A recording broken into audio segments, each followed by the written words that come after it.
"The music you seek is not in the strings," she said, her voice echoing like wine through the trees. "It lies within your heart. You must let go of your doubts and fears and play not for yourself, but for others." When Oliver awoke, the dream lingered in his mind. He realized that he had been focusing so much on playing perfectly that he had forgotten why he loved music in the first place. It was the joy it brought others, the way it made people smile, that made it special.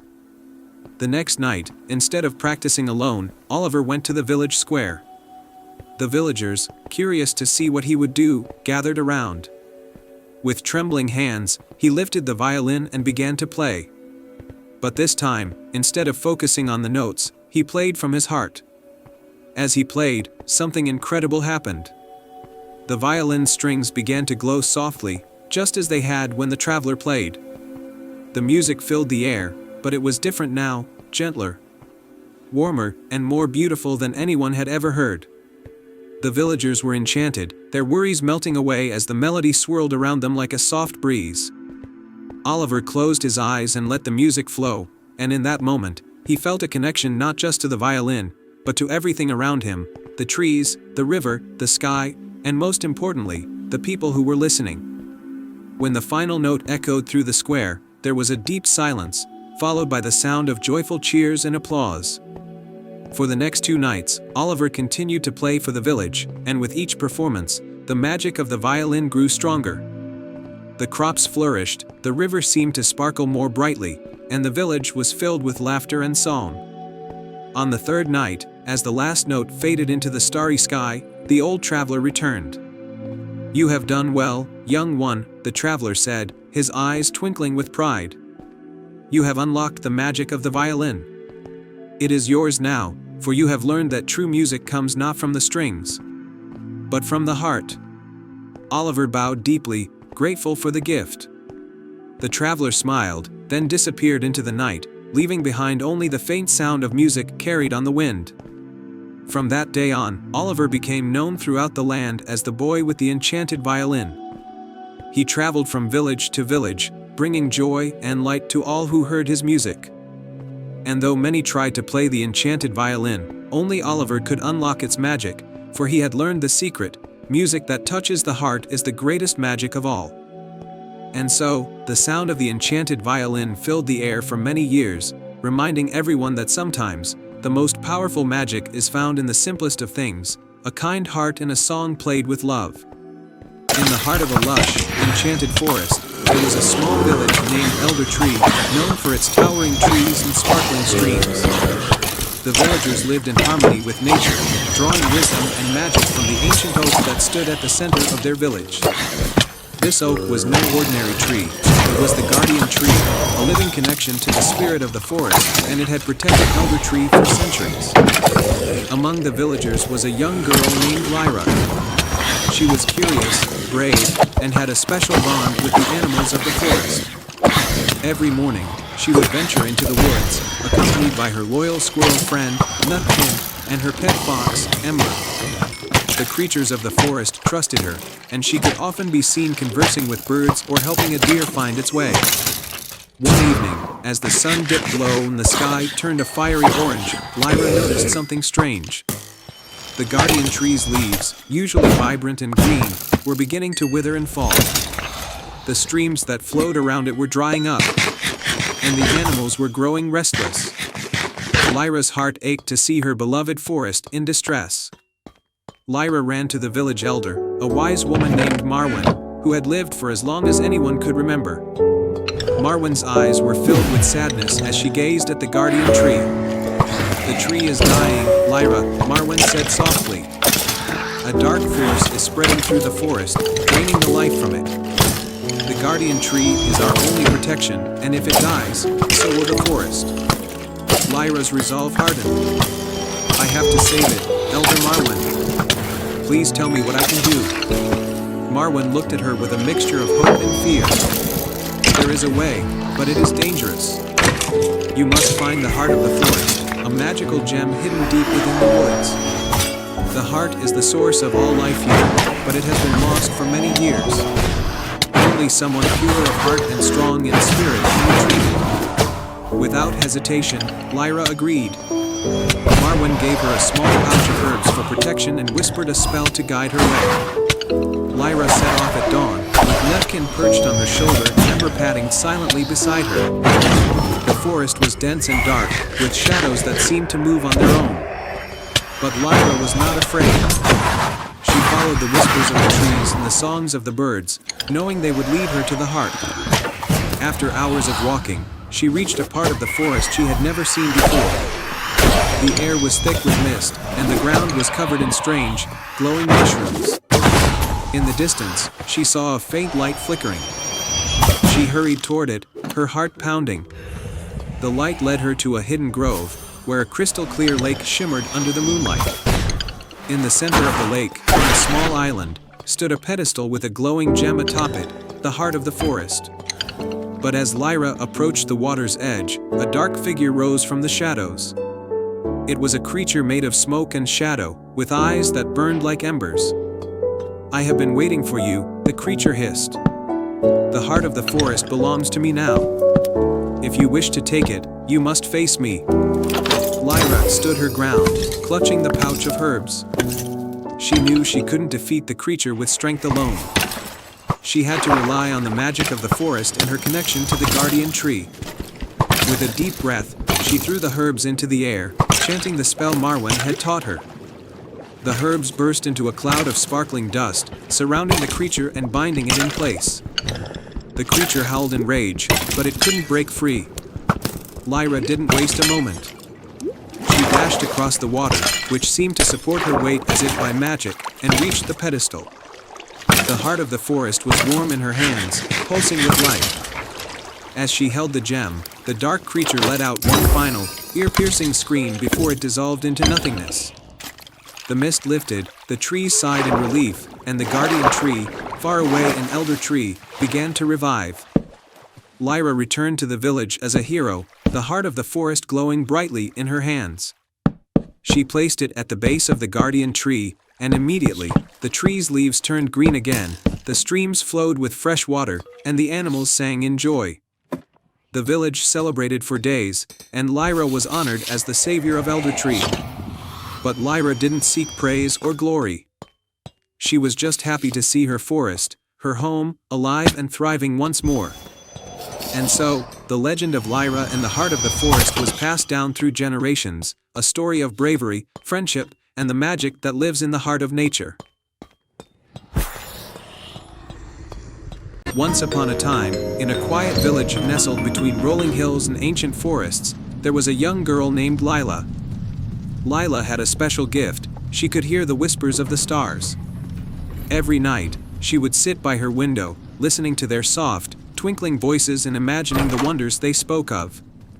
The villagers admired her ability but knew little about the starry messages she received. One evening, as the sun set and the sky was painted with hues of orange and purple, Lila heard a particularly urgent whisper from the stars. "The hidden kingdom is in grave danger," the stars murmured.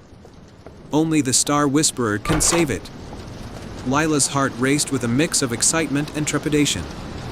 She had heard legends of a hidden kingdom that lay beyond the stars, a place of magic and beauty, but she had never imagined she would be called to help. Determined to uncover the truth, Lila packed a small bag with essentials: a map of the night sky, a notebook, a lantern, and some provisions. As the first stars began to appear, Lila followed the path the stars had guided her to, a secluded forest glen with an old, ivy-covered archway. The archway seemed to shimmer with a faint, celestial light. Taking a deep breath, Lila stepped through the archway and found herself in a realm unlike any she had ever seen. She had entered the hidden kingdom. The land was filled with vibrant flora that glowed softly in the twilight. Crystal-clear rivers wound through lush meadows, and majestic castles made of stardust reached towards the heavens. The sky above was a swirling tapestry of constellations and shooting stars. As Lila explored this magical realm, she met a friendly creature, a small, silver fox with eyes that sparkled like stars. The fox introduced himself as Orion and explained that the hidden kingdom was in danger from a dark force known as the Shadow of Despair. This shadow was spreading gloom and causing the magical creatures of the kingdom to lose their powers. The only way to banish the shadow of despair is to find and restore the celestial crystal, Orion said. The crystal was stolen by the shadow and hidden in the enchanted caverns. It is said to be guarded by a fierce beast and protected by a series of challenging trials. Lila knew that the journey ahead would be difficult, but she was determined to help. Orion guided her to the entrance of the enchanted caverns, a majestic cave illuminated by bioluminescent plants and glowing crystals. The first trial was the trial of light. As Lila entered the caverns, she found herself in a chamber filled with mirrors that reflected dazzling beams of light.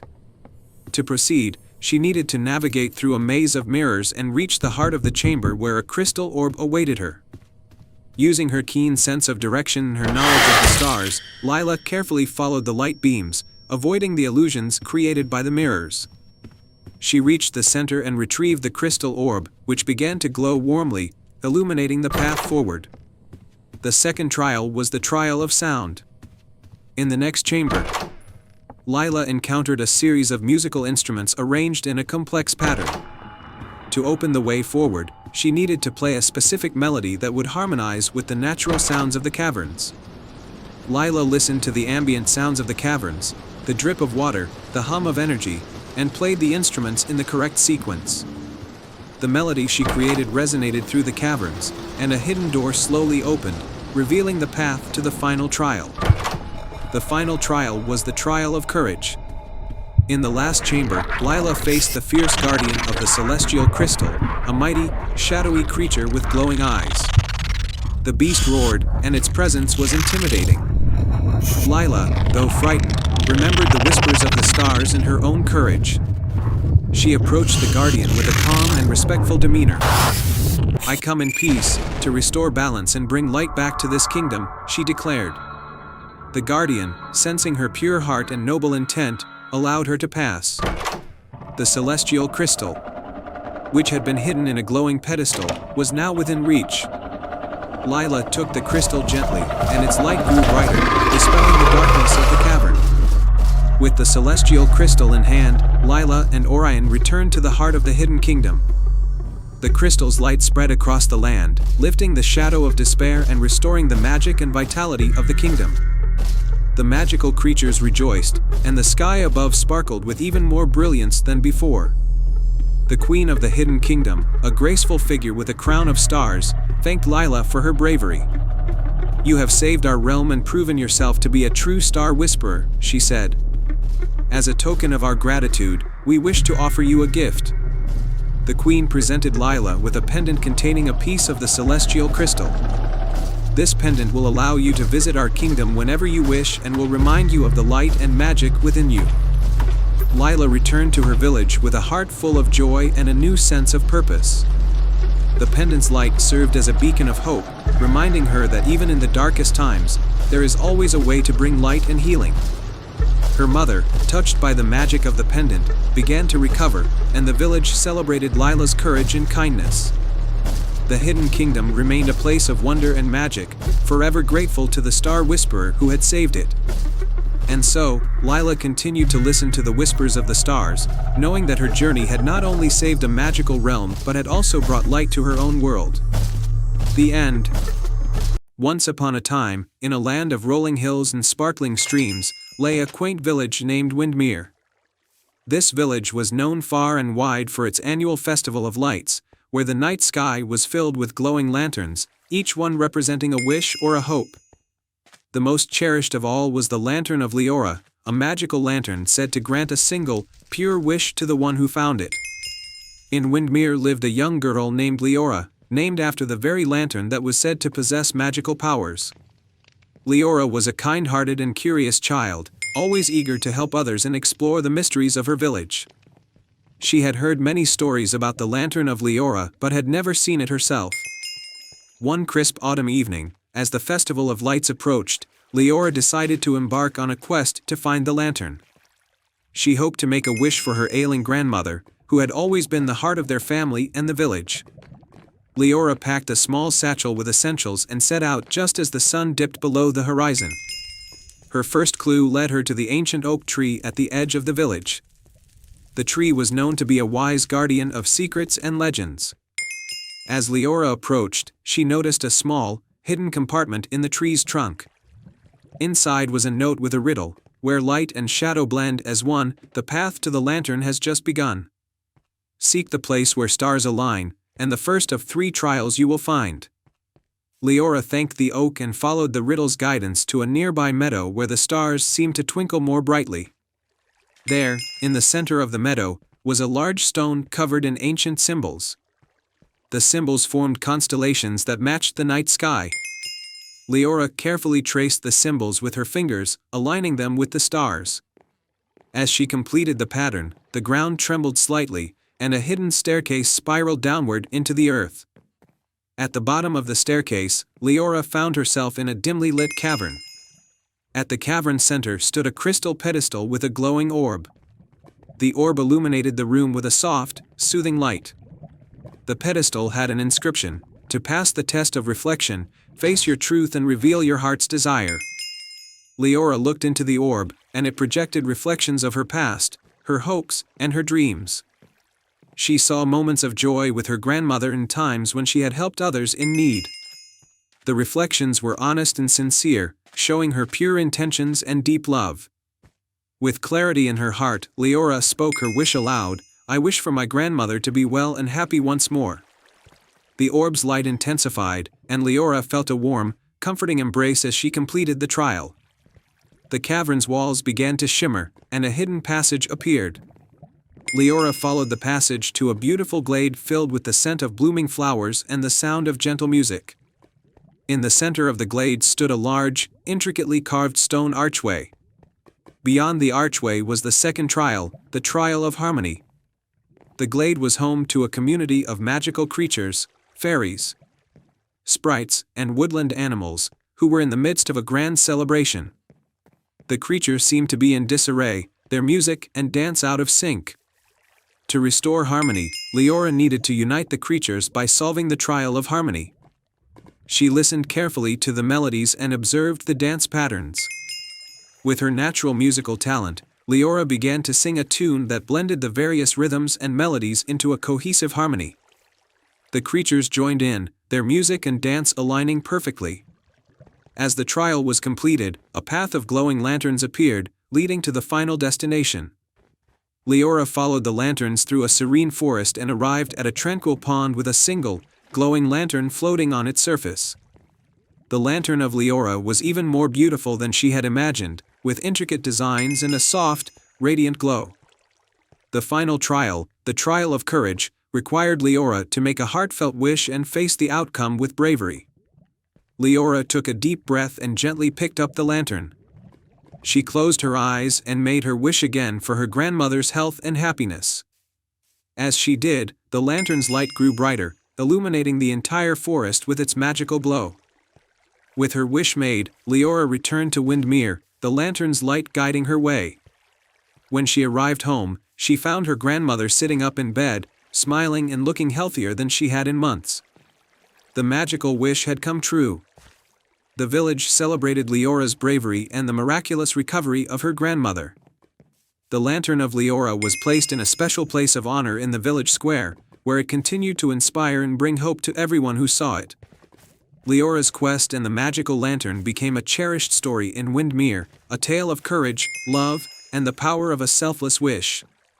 And so, the Festival of Lights continued to shine brightly, filled with joy and the knowledge that the greatest magic comes from a heart full of love and kindness. Once upon a time, in a peaceful kingdom surrounded by towering mountains and lush forests, there was a village called Willowbrook. Willowbrook was known for its enchanting beauty and its guardian, a magical tree known as the Whispering Tree. This ancient tree was said to hold the secrets of the land and to grant wishes to those who approached it with a pure heart. In this village lived a kind-hearted girl named Elara. Elara loved exploring the forests and meadows around Willowbrook, always dreaming of discovering something extraordinary. One day, while wandering near the Whispering Tree, she overheard an old tale told by a group of villagers.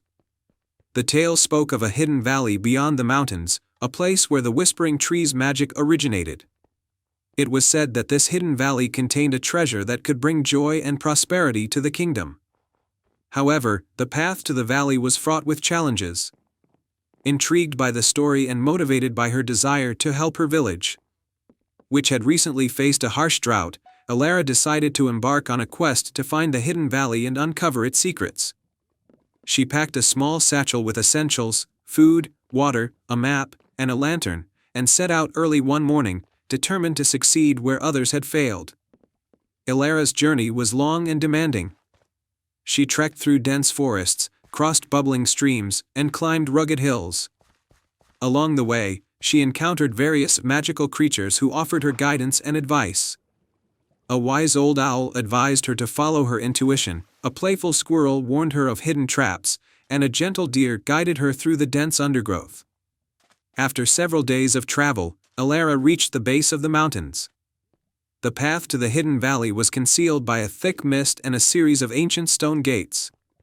Each gate was adorned with intricate carvings that seemed to tell a story. As Elara approached the first gate, a golden inscription appeared: "To pass through, you must solve the riddle of the heart." Elara pondered the riddle and realized it was a test of her sincerity. She needed to answer truthfully about what she desired most. After a moment of reflection, she spoke aloud, "I wish to help my village and bring prosperity to those in need." The gate creaked open, and Elara stepped through, finding herself in a breathtaking landscape with shimmering lakes and fields of golden flowers. The second gate stood before her, guarded by a mystical fox. The fox spoke in riddles and posed a challenge: "In the morning, I am gray. At noon, I am white. In the evening, I am golden. What am I?" Elara thought carefully and answered, "The sky." Pleased with her answer, the fox allowed her to pass through the second gate. Beyond the second gate was a magnificent valley, bathed in a soft, magical light. The valley was home to the Whispering Tree, a towering, ancient tree with leaves that shimmered like diamonds. As Elara approached the tree, she noticed a crystal-clear pool at its base. The tree's branches seemed to sway as if whispering secrets. The Whispering Tree spoke to Elara in a gentle, soothing voice. "To access the treasure of the valley, you must prove your courage and kindness. The treasure lies within the heart of the valley, but it is protected by a magical barrier. Only those who are pure of heart can break through." Elara nodded and ventured deeper into the valley. The path was lined with glowing flowers and delicate butterflies. As she walked, she encountered a series of trials designed to test her qualities. The first trial was a test of courage. Elara had to cross a rickety bridge over a chasm, which seemed daunting but not impossible. She took a deep breath and carefully made her way across, her courage guiding her steps. The second trial was a test of kindness. Elara came upon a group of forest creatures trapped in a net. Using her knowledge and compassion, she freed them and tended to their wounds. The creatures, grateful for her help, offered her guidance and a magical charm to aid her in her quest. The final trial was a test of wisdom. Elara faced a puzzle made of ancient symbols. With the help of the magical charm and the guidance of the creatures she had aided, she solved the puzzle, revealing the way to the heart of the valley. At last, Elara reached the center of the valley, where a radiant chest sat atop a pedestal. She approached the chest and gently opened it. Inside, she found a glowing orb that radiated warmth and light. The orb was the source of the valley's magic, capable of bringing joy and prosperity. As Elara held the orb, she felt a wave of warmth and love envelop her.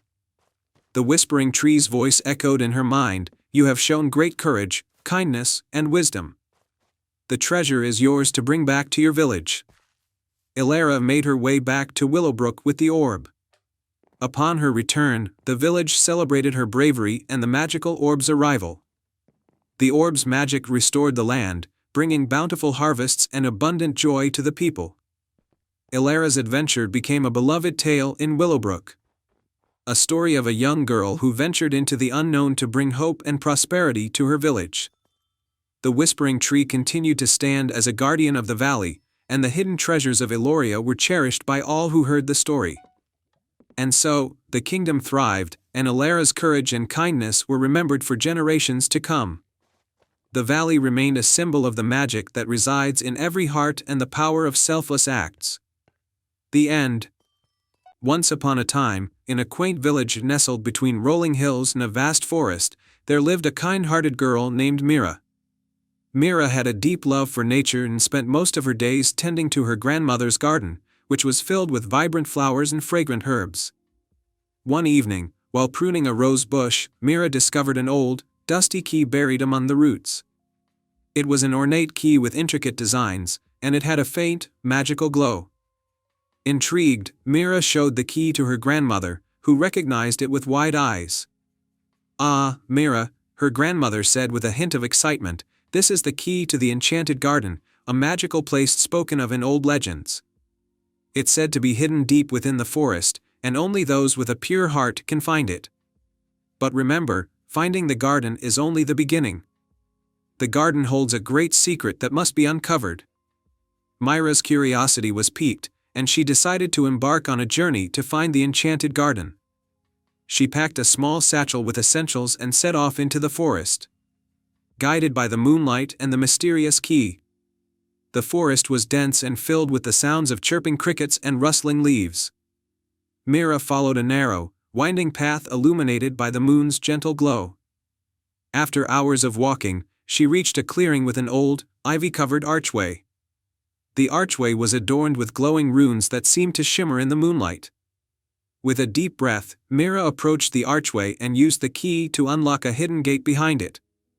As the gate creaked open, a breathtaking sight unfolded before her eyes: the enchanted garden.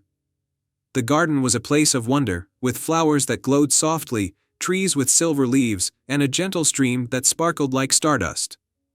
At the heart of the garden was a grand, ancient oak tree with a door carved into its trunk. The door was adorned with the same glowing runes as the archway. Mira felt a sense of awe and excitement as she approached the door. Suddenly, a melodious voice echoed through the garden. "Welcome, brave soul. I am Leora, the guardian of the enchanted garden. To unlock the true magic of this garden, you must complete 3 trials. The first trial is the trial of courage." Mira nodded and prepared herself for the challenge. Leora's voice continued, "In the heart of the garden lies the maze of shadows. You must navigate through it to find the Heartstone, a gem that will reveal the path to the next trial." Mira entered the maze of shadows, a labyrinth filled with shifting walls and mysterious illusions. The maze was dark and eerie, with shadows that seemed to move and whisper. Mira's heart raced, but she kept her focus on finding the Heartstone. As she navigated through the maze, Mira encountered various obstacles, illusionary creatures and deceptive paths. She relied on her inner strength and determination to overcome each challenge.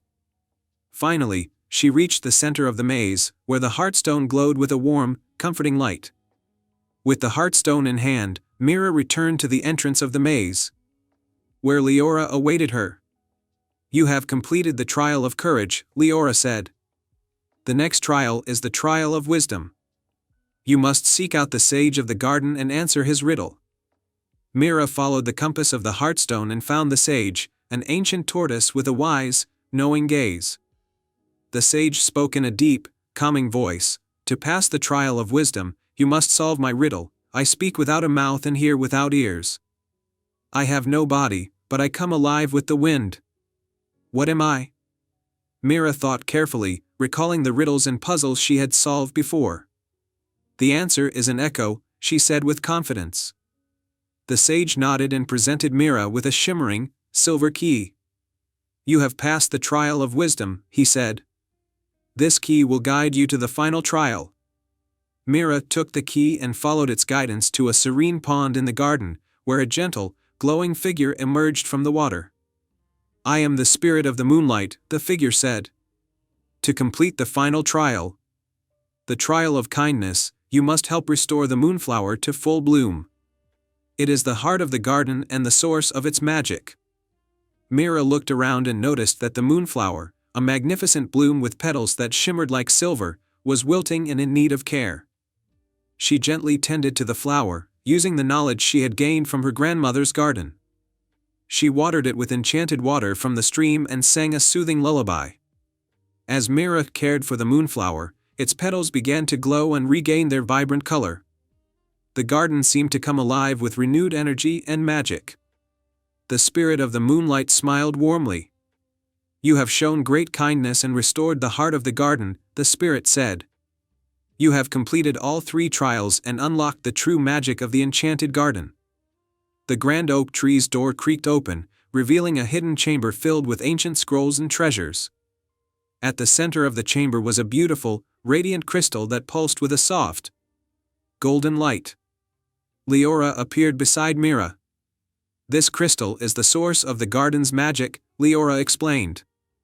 "It has the power to bring joy and prosperity to the world outside.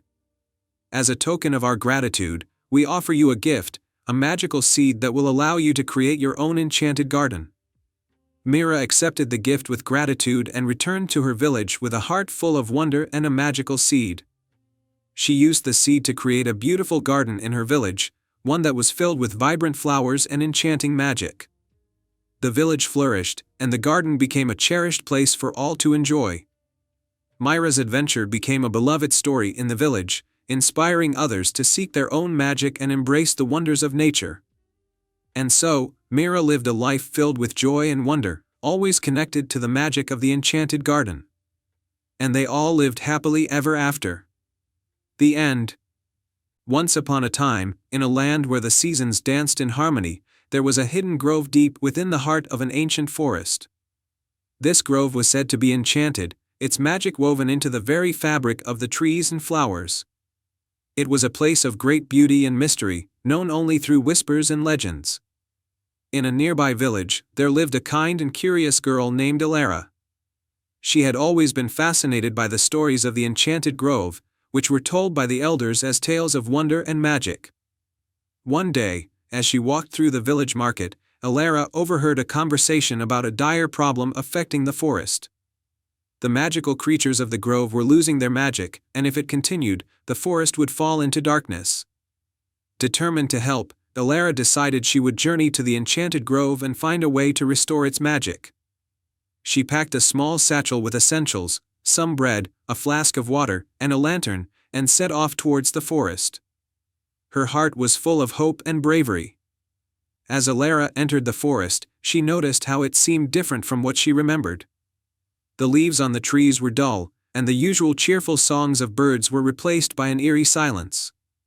Following the directions she had heard, Elara made her way through the forest, guided by a sense of urgency.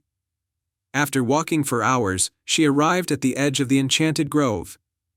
The entrance was marked by 2 ancient stone pillars covered in glowing ivy. As she approached, the pillars parted to reveal a path lined with luminescent flowers. Elara took a deep breath and stepped into the grove.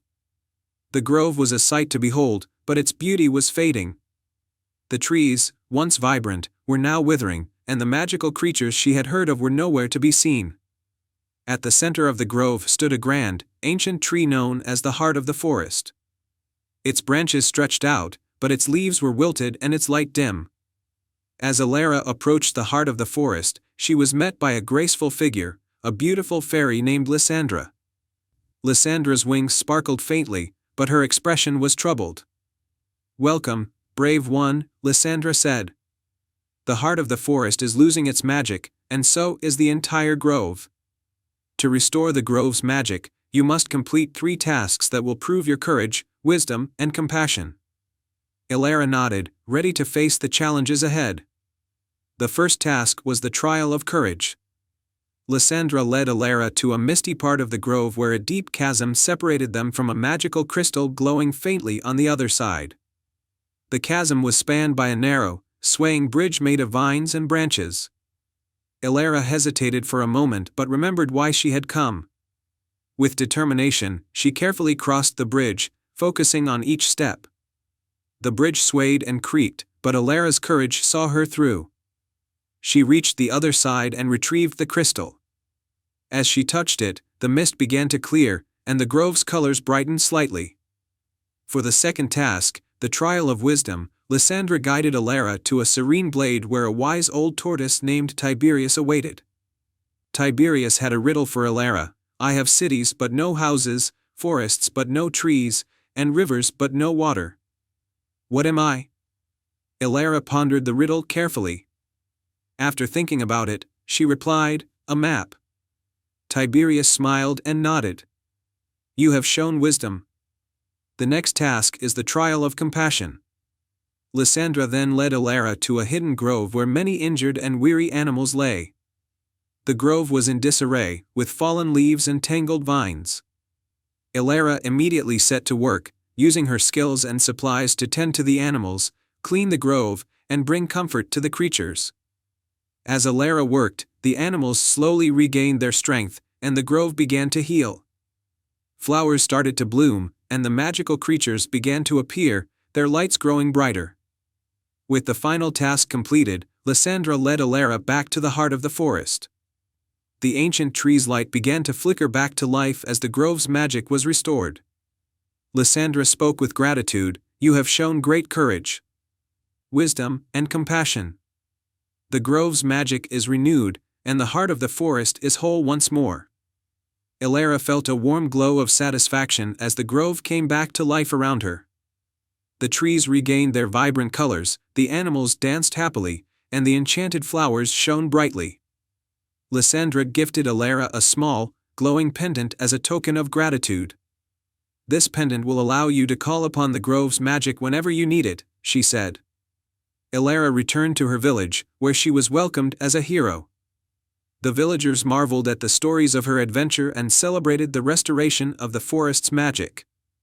The enchanted grove remained a place of wonder and beauty, and Elara's bravery was remembered for generations.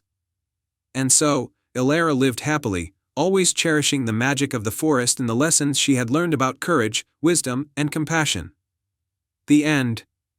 Once upon a time, in a land where lush forests met sparkling rivers, there was a village called Eldoria. Eldoria was famous for its beautiful gardens, each one more enchanting than the last. However, the most magical garden of all was hidden from view, known only as the Midnight Garden. The Midnight Garden was said to be a place of extraordinary beauty, where flowers bloomed with moonlight and trees whispered ancient secrets. It was guarded by a powerful crystal known as the Luminara Crystal. The crystal was rumored to hold the power to keep the garden alive and to grant a single wish to anyone who could find it. The legend of the Midnight Garden had been passed down through generations, but no one had ever seen it.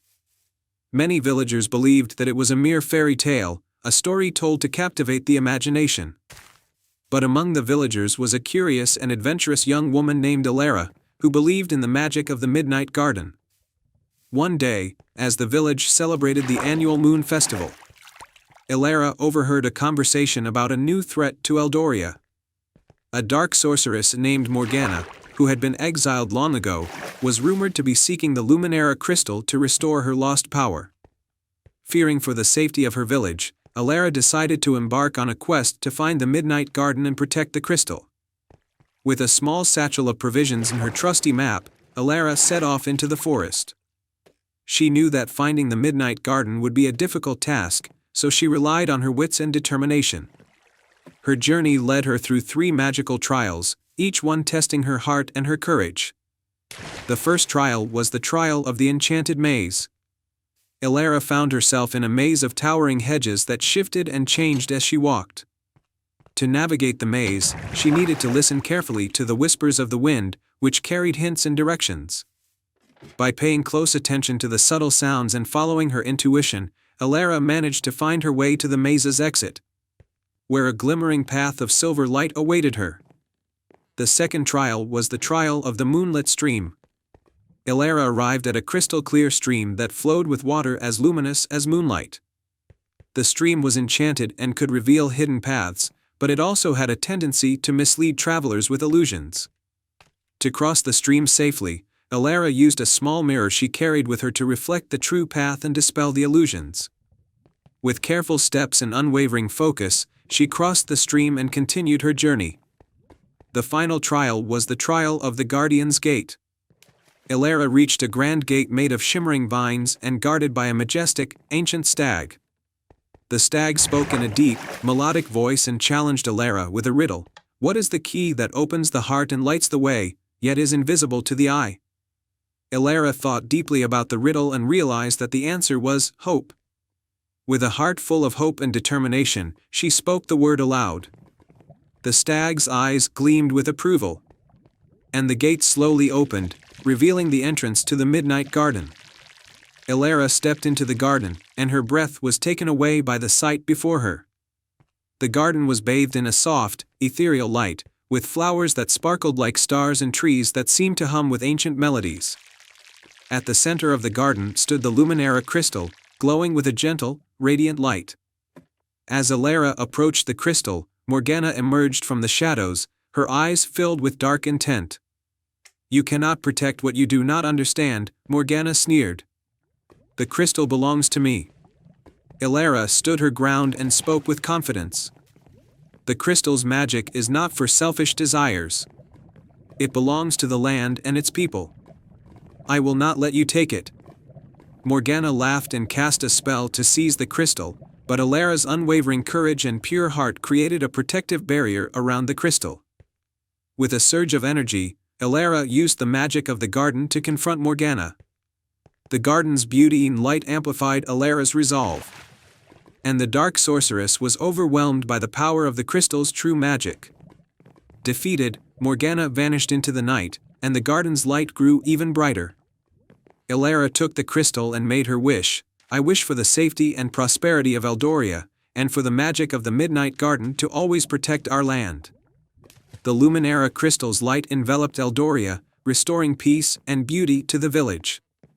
The Midnight Garden remained hidden but continued to flourish, its magic a beacon of hope and protection for the land. Elara returned to Eldoria as a hero, celebrated for her bravery and selflessness. The tale of the Midnight Garden and the courageous young woman who protected it became a cherished story, reminding all who heard it of the power of hope and the magic that lies within a pure heart.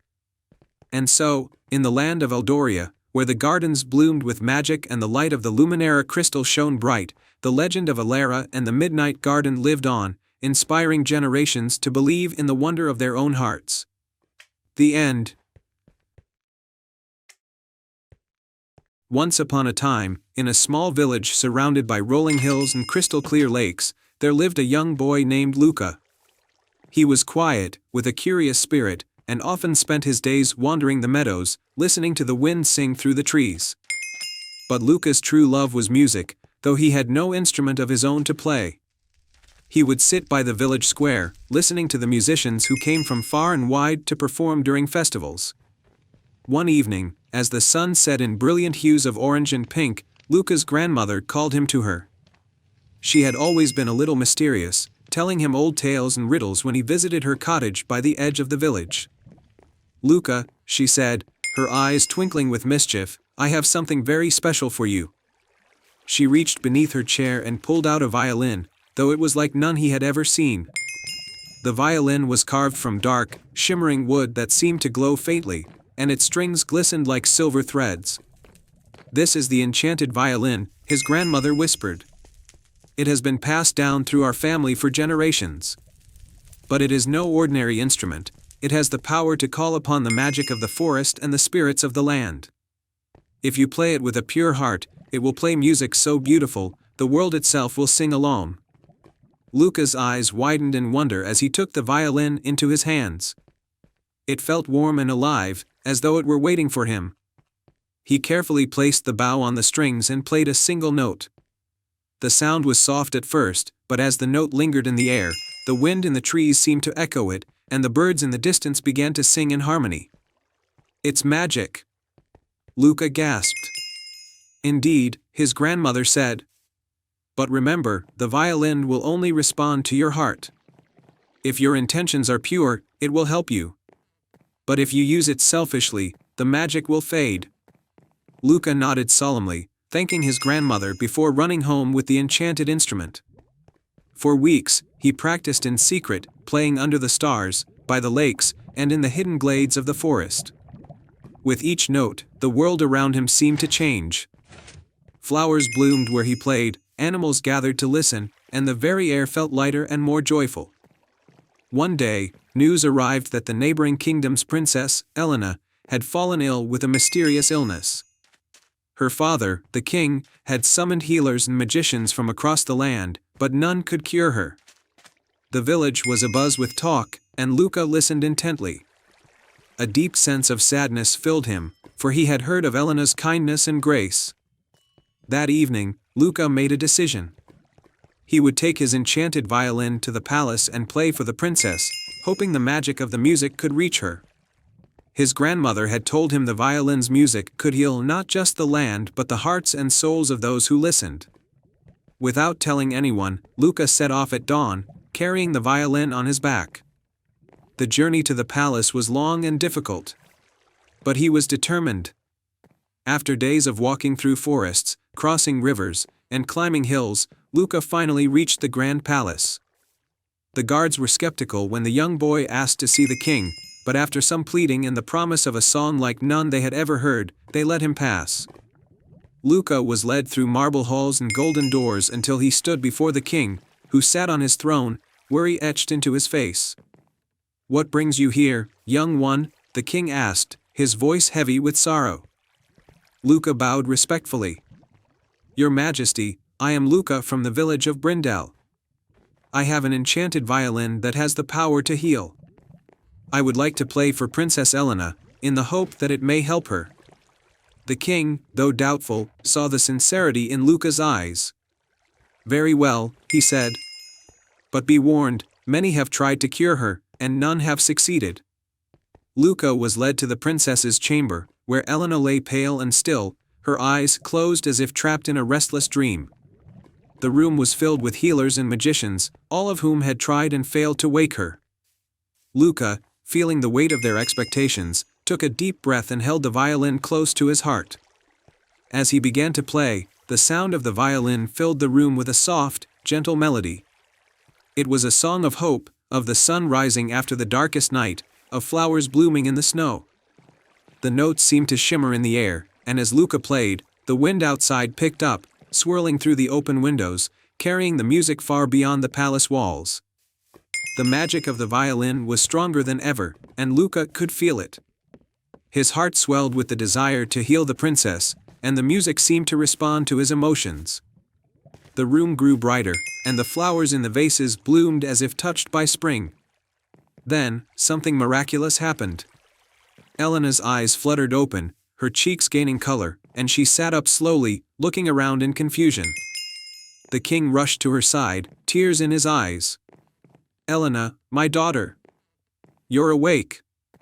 The entire palace was filled with joy, and the king turned to Luca, overwhelmed with gratitude.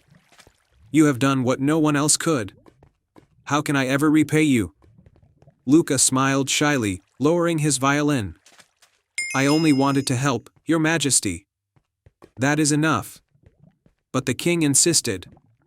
He offered Luca gold, jewels, and anything his heart desired, but Luca refused. All he wanted was to return to his quiet life in the village, playing his enchanted violin under the stars. And so, Luca returned home, a humble hero. News of his kindness and the power of his music spread far and wide, but Luca never sought fame or fortune. He continued to play his violin in the meadows and forests, and the land flourished with him.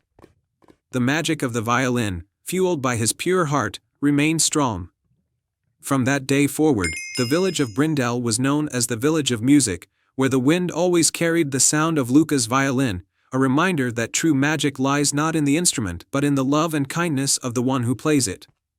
And so, Luca lived a life of quiet joy, knowing that the most powerful magic of all was the magic of a pure heart. Once upon a time, in a realm where time itself was a living entity, there was a magnificent kingdom known as the Clockwork Kingdom.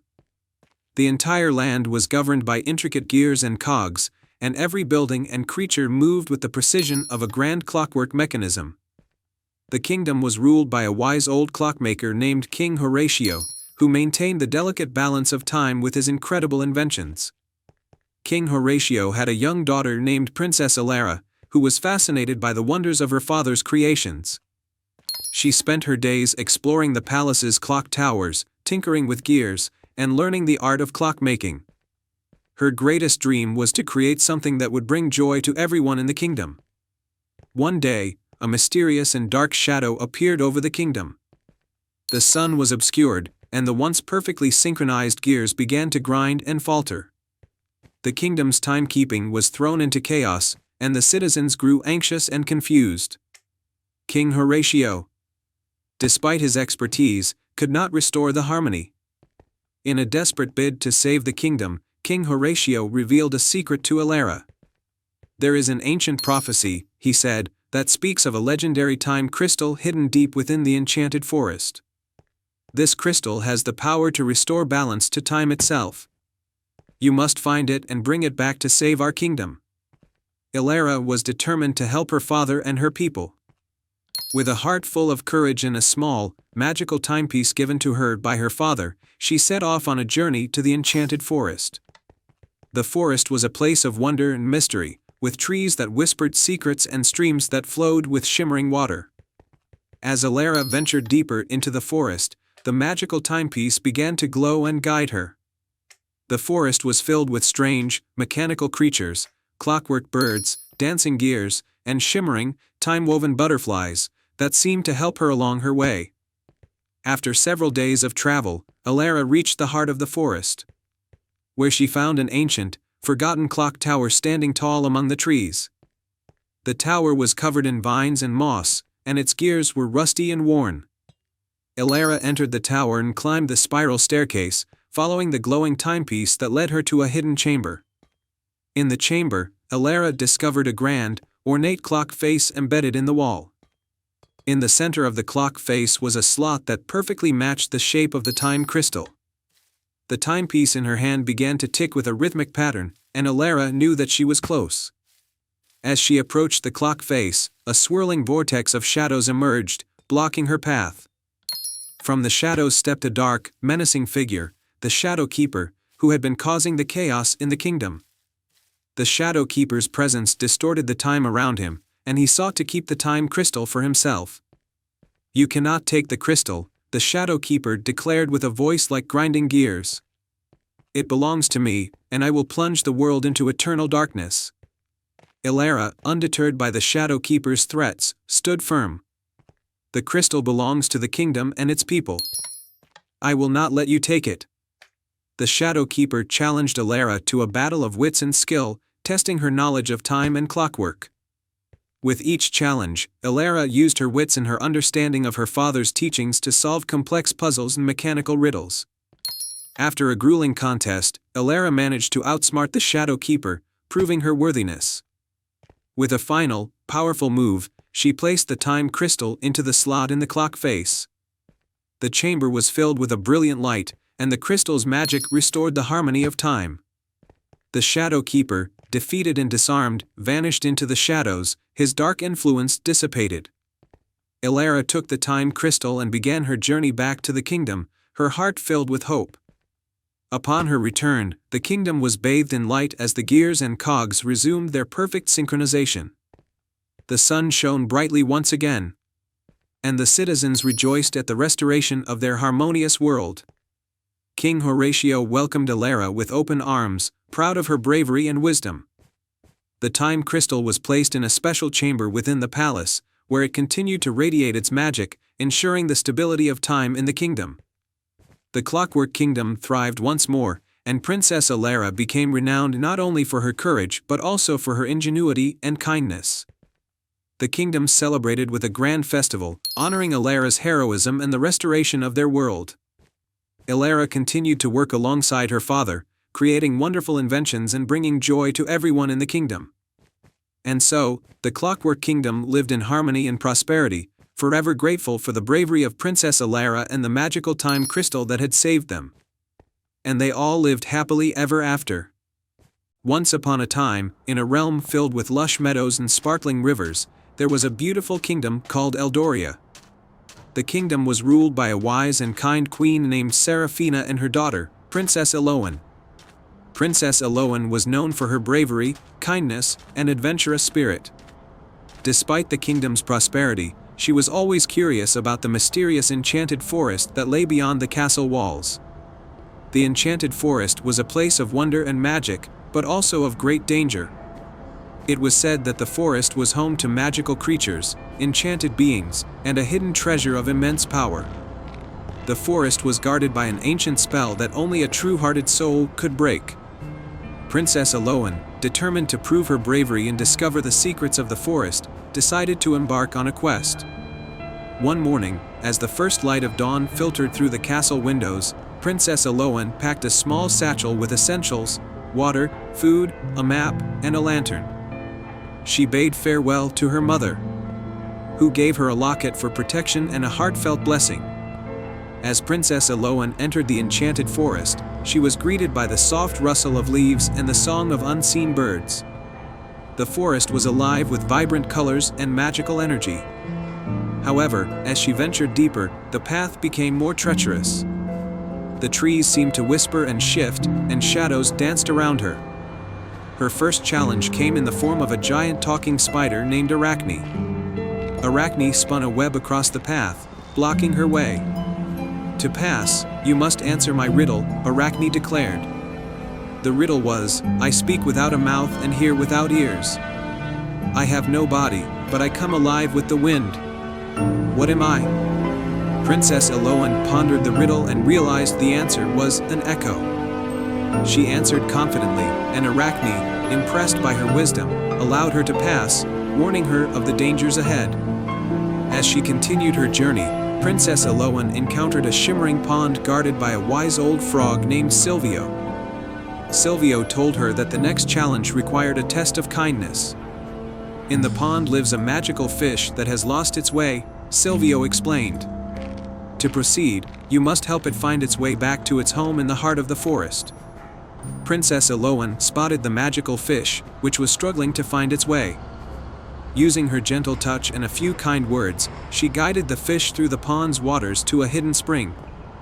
The fish, grateful for her help, granted her a charm that would protect her from harm.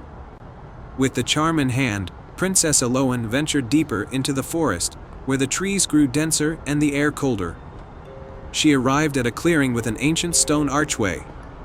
The archway was inscribed with a spell that required a test of courage. A shadowy figure emerged from the archway, a fearsome guardian known as the Shadow Beast. The beast roared, its eyes glowing with an eerie light. It challenged Princess Aloan to face her deepest fears. Princess Aloan stood tall, despite her trembling heart. She remembered the love and support from her mother and the creatures she had helped along the way.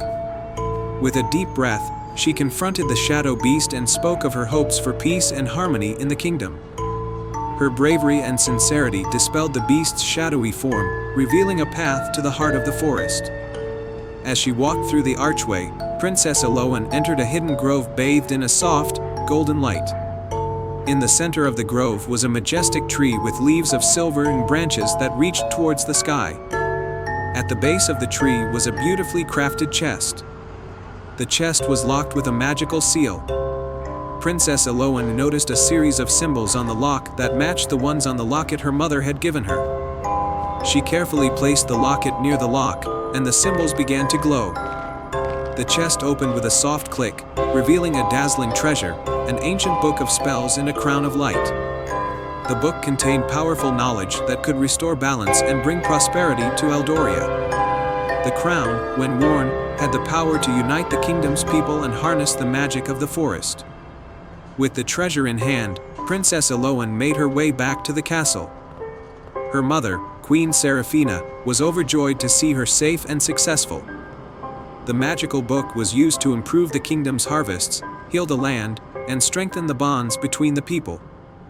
The crown of light was placed in the royal vault as a symbol of unity and hope. Princess Aloan's bravery and kindness became legendary throughout Eldoria. The enchanted forest was no longer seen as a place of danger but as a source of wonder and magic. The kingdom thrived, and the bond between the people and the forest grew stronger. And so, Princess Aloan's adventure was remembered as a tale of courage, kindness, and the magic that exists in every heart. Eldoria flourished, and the enchanted forest continued to be a place where dreams and reality intertwined, guided by the brave and kind-hearted princess who dared to seek its secrets. The end. Once upon a time, in a land where rolling hills met lush forests, there was a village named Silverwood. Silverwood was renowned for its beauty and tranquility, nestled in a valley surrounded by sparkling streams and tall, ancient trees. But one day, a mysterious fog descended upon the village, causing it to vanish from sight, leaving only an empty, silent landscape where it once stood. In a neighboring village, young Eliza lived with her grandmother. Eliza was known for her kindness and curiosity. One afternoon, while exploring her grandmother's attic, Eliza found an old, dusty chest. Inside, she discovered a beautiful pendant that shimmered with an otherworldly light. The pendant was shaped like a crescent moon with a sparkling gem at its center. Intrigued, Eliza showed the pendant to her grandmother. Her grandmother's eyes widened with recognition. "This pendant belonged to the last guardian of Silverwood," she said. "It is said to hold the power to find the lost village, but no one knows how to unlock its magic." Determined to help the villagers, Eliza decided to uncover the pendant's secrets. She set out on a journey to find Silverwood, guided only by the pendant's soft glow. As she ventured into the forest, the pendant's light grew brighter, leading her deeper into the woods. After walking for hours, Eliza came across a clearing with a large, ancient oak tree. At the base of the tree was a stone pedestal with intricate carvings. The pendant's light flickered as if it were responding to something. Eliza approached the pedestal and saw an inscription: "To reveal the hidden village, follow the light of the moon and seek the keeper of dreams." Eliza looked up at the sky and saw that the moon was full, casting a silvery light over the forest. She followed the moonlight until she reached a serene, moonlit glade. In the center of the glade was a small, crystal-clear pond that reflected the moon's light like a mirror. As Eliza gazed into the pond, a gentle voice spoke from the water. "I am Luna, the keeper of dreams. To find Silverwood, you must solve the riddle of the moon and show a heart full of courage." Luna's reflection shimmered and began to recite a riddle: "In the heart of the night where shadows play, find the path where moonbeams stray. There lies the key to the village lost, but beware of the frost that guards the cost." Eliza pondered the riddle and realized it referred to a hidden path illuminated by moonlight. She searched the glade and noticed a faint, glowing trail leading into the forest. Following the trail, she soon found herself at the entrance to a cave covered in shimmering frost. The cave was cold and dark, but Eliza pressed on, guided by the pendant's warm glow. Inside, she discovered a large chamber with walls of sparkling ice. At the center of the chamber stood a tall, silver mirror surrounded by delicate frost flowers. As Eliza approached the mirror, she saw her reflection, but something was different. The reflection showed her standing in a vibrant, lush village. The mirror began to speak. "To reveal the lost village, you must reflect its essence. Speak with truth and heart." Eliza took a deep breath and spoke to her reflection. "I seek Silverwood to restore its magic and bring its beauty back to the world. I believe in the power of kindness and courage." The mirror's surface rippled and shimmered, revealing a hidden passage behind it. The passage led Eliza through a series of twisting tunnels until she emerged into a breathtakingly beautiful village. It was Silverwood, restored to its former glory, its buildings adorned with glowing lanterns and its streets lined with vibrant flowers. The villagers of Silverwood welcomed Eliza with joy and gratitude. They explained that the fog that had hidden their village was a spell cast by an envious sorcerer who wanted the village's magic for himself. The pendant had the power to break the spell and reveal the village, but it required someone with a pure heart to unlock its magic. Eliza's bravery and determination had broken the spell and restored the village. The villagers celebrated with a grand feast, and the pendant was honored as a symbol of their return. Eliza was hailed as a hero, and she was invited to stay in Silverwood as a beloved guest. As the celebration continued, Luna's voice echoed softly in the night sky: "You have shown that true courage and kindness can overcome even the darkest of spells. The magic of Silverwood will always shine brightly, thanks to you." Eliza returned to her grandmother's village, sharing the tale of her adventure and the lessons she had learned. The story of the enchanted pendant and the lost village became a cherished legend, inspiring others to seek out their own adventures and to believe in the power of kindness and courage. And so, the tale of Eliza and the enchanted pendant was told for generations, a reminder that even in the face of adversity, a heart full of bravery and love could restore magic and bring light to the darkest of times. And thus, the story of Eliza and the lost village became a timeless legend, a beacon of hope and a testament to the enduring power of the human spirit. Once upon a time, in a quaint village nestled between a shimmering lake and an ancient forest, there was a mysterious place known as the Whispering Grove. The villagers often spoke of it with a mix of awe and caution. It was said that the grove was enchanted, and that its trees could speak in hushed whispers that carried secrets and wisdom from ages past. In the village lived a young girl named Lyra, who had always been captivated by stories of the Whispering Grove. Her grandmother, a wise and gentle woman, often told her tales of the grove's magical properties and the wonders hidden within. Lyra's curiosity grew with each story, and she longed to discover the secrets for herself. One bright summer morning, with the sun casting golden rays over the landscape, Lyra decided it was time to venture into the grove. She packed a small satchel with bread, cheese, and a flask of water, and set off towards the forest, her heart fluttering with excitement. As she entered the grove, the trees seemed to sway gently, as if welcoming her. The air was filled with the sweet scent of blooming flowers and the soft hum of nature. Lyra walked along a winding path, guided by the whispers that seemed to guide her steps. Suddenly, the path led her to a clearing where a grand, ancient tree stood. Its trunk was wide and gnarled, and its branches reached out like protective arms. At the base of the tree was a large, intricately carved wooden door. Lyra approached the door, feeling a mixture of wonder and trepidation. The door was slightly ajar, and Lyra could hear a soft, melodious voice from within. She gently pushed the door open and stepped inside. The interior was illuminated by a soft, golden light, and she found herself in a circular room lined with shelves of glowing, crystal orbs. In the center of the room was a small table with a single, ornate book resting upon it. Lyra approached the book and saw that it was bound in silver and embossed with a symbol of a tree intertwined with stars. She carefully opened it, and the pages seemed to shimmer with a magical light. As she turned the pages, Lyra found that they were filled with beautiful illustrations and stories of ancient times. Each story was about people who had come to the Whispering Grove seeking wisdom and guidance.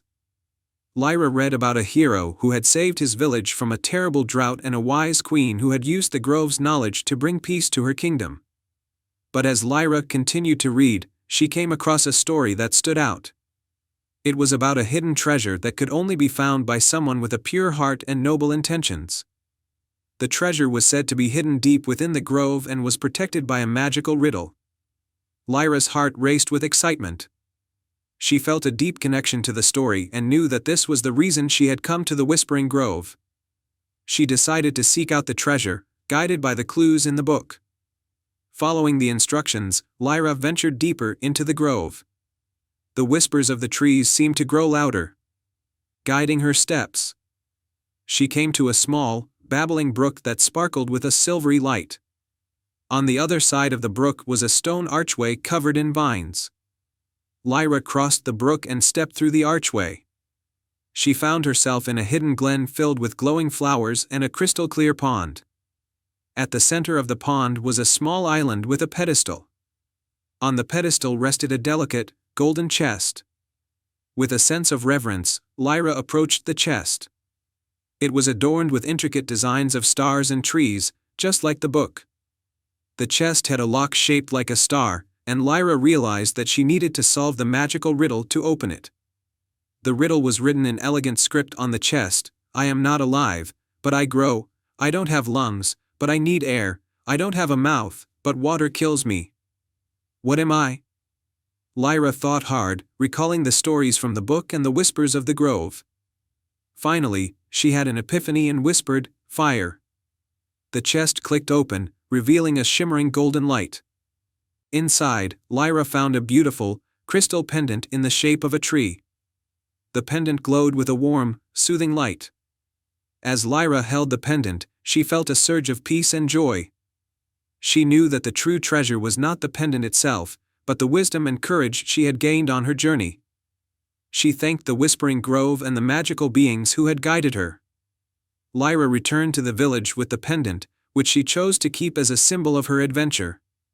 The village thrived with newfound hope and prosperity, and the stories of Lyra's bravery became a cherished part of their lore.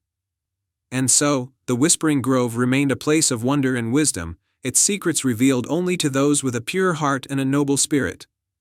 Lyra's story was a reminder that the greatest treasures are often found through the journey of discovery and the kindness we share with others. Once upon a time, in a lush, green valley surrounded by towering mountains, there was a village called Everwood. Everwood was known for its breathtaking beauty, but it held a special secret, a hidden pond deep in the forest, which glowed with an otherworldly light each night under the full moon. The villagers spoke of this moonlit pond in hushed, reverent tones, for it was said to possess magic that could grant one wish to those who approached it with a pure heart. The pond had been a part of Everwood's folklore for generations, but no one had ever dared to seek it out. Many believed it was just a story, while others were too fearful of what they might find. In Everwood lived a kind and curious girl named Lyra. Lyra's family was in great need of help. Her father was ill, and her family's fortunes had dwindled.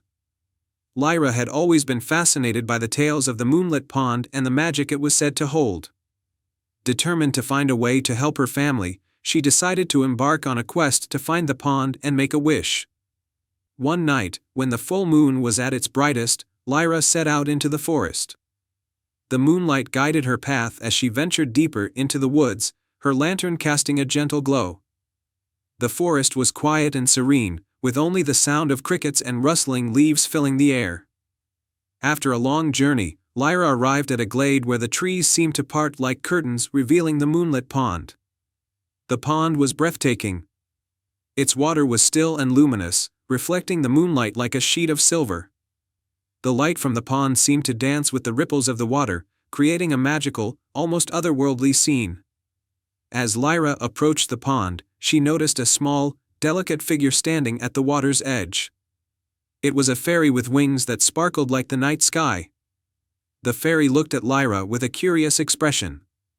"Welcome to the moonlit pond," the fairy said in a voice as soft as a whisper. "I am Elara, the guardian of the pond. To grant your wish, you must first prove that your heart is pure." Lyra nodded, her heart pounding with hope and anticipation. "I wish to help my family. My father is ill, and we are in great need." Elara smiled gently. "To prove the purity of your heart, you must complete 3 tasks, each reflecting the virtues of compassion, courage, and wisdom." The first task was to help a creature in need. Elara pointed to a small, injured fox trapped in a tangle of brambles near the pond. Lyra carefully freed the fox, tending to its wounds with the herbs she had brought. The fox nuzzled her gratefully before bounding off into the forest. Elara observed with approval. "You have shown compassion. Now, for the second task, face your fears with courage." Elara led Lyra to a dark cave at the edge of the glade. Inside the cave, Lyra could hear a deep, rumbling sound. With a deep breath, she entered the cave, her lantern illuminating the path. Inside, she found a large, shadowy figure, a guardian beast of the forest. The beast's eyes glowed, and it seemed fearsome, but Lyra approached it with bravery. "I am here to prove my courage," Lyra said firmly. "I seek only to help my family and honor the magic of the pond." The beast's eyes softened, and it stepped aside, revealing a path back to the glade. Lyra had faced her fear and emerged victorious. Elara greeted her with a smile. "You have shown courage. Now, the final task, use your wisdom to solve a riddle." Elara recited the riddle, "I can be cracked, made, told, and played. What am I?" Lyra thought deeply, considering the riddle's clues. After a moment, she answered, "A joke." The fairy clapped her hands in delight. "You have answered wisely. You have completed the tasks, and your heart has proven pure." Elara waved her wand, and the moonlit pond's light intensified, creating a magical glow that enveloped Lyra. "Your wish will be granted." Lyra returned to Everwood, her heart light with hope. The next day, her father's health began to improve, and the family's fortunes started to turn around. The magic of the moonlit pond had brought healing and prosperity to her home. The villagers marveled at the change, and Lyra's story became a cherished legend in Everwood. The moonlit pond continued to shine brightly under the full moon, a beacon of hope and magic. And so, Everwood thrived, and Lyra's bravery and kindness were celebrated for generations to come, reminding everyone of the magic that exists in a pure heart and the wonders that await those who seek them with courage and compassion.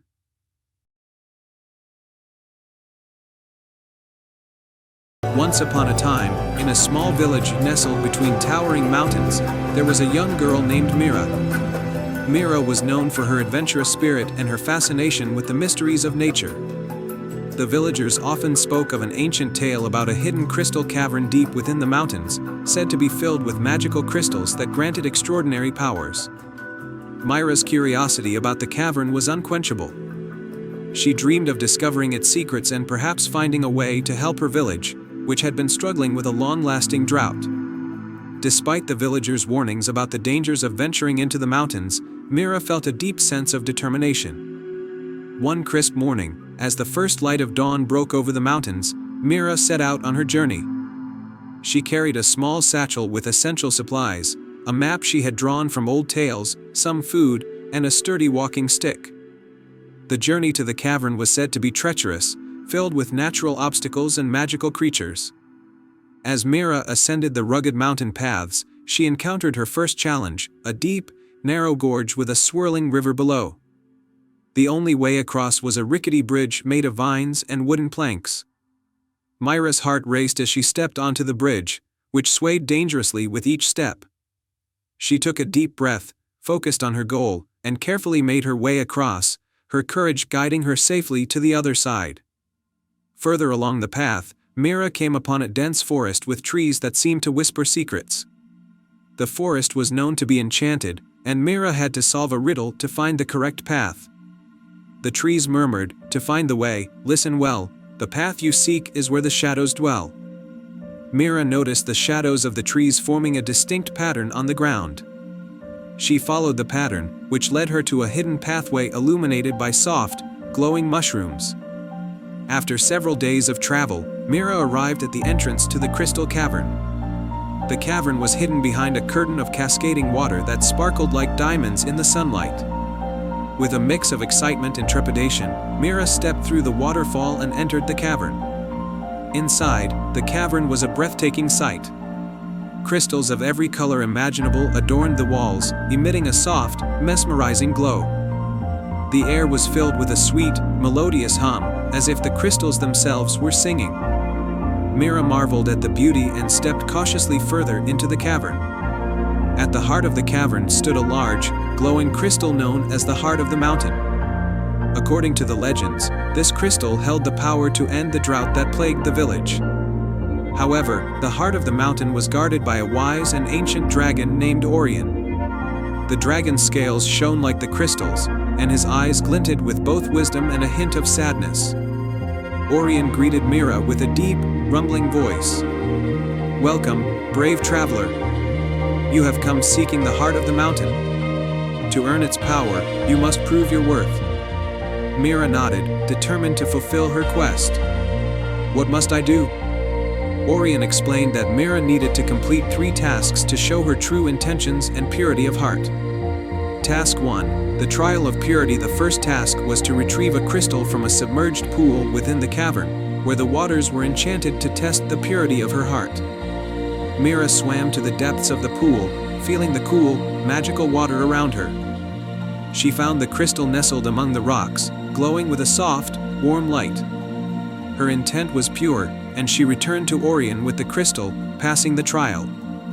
Task 2, the Trial of Wisdom. The second task required Mira to solve a complex puzzle formed by shifting crystal patterns on the cavern floor. The puzzle solution revealed a hidden passage. Mira studied the patterns and, using her knowledge of the legends and her intuition, solved the puzzle, revealing the way to the next chamber. Task 3, the Trial of Compassion. For the final task, Orion asked Mira to use the Heart of the Mountain's power to heal a wounded magical creature in the cavern, a young phoenix whose fiery feathers were dimmed by a dark spell. Mira approached the phoenix with empathy and care, using her hands to channel the energy of the Heart of the Mountain. The phoenix's feathers brightened, and it regained its strength and vitality. Having completed all 3 tasks, Mira had demonstrated her courage, wisdom, and compassion. Orion, moved by her sincerity and selflessness, allowed her to take a shard of the heart of the mountain. With the shard in hand, Mira journeyed back to her village. As she approached, the once dry land began to change. The shard's magic worked wonders, bringing life-giving water to the parched earth. The rivers and streams flowed again, and the fields bloomed with vibrant crops. The villagers rejoiced, celebrating Mira's bravery and the return of prosperity. Mira's adventure became a cherished tale in the village, a story of courage, wisdom, and compassion that inspired future generations. As for Mira, she often returned to the mountains, not only to visit Orion but also to share the magic of the Crystal Cavern with those in need.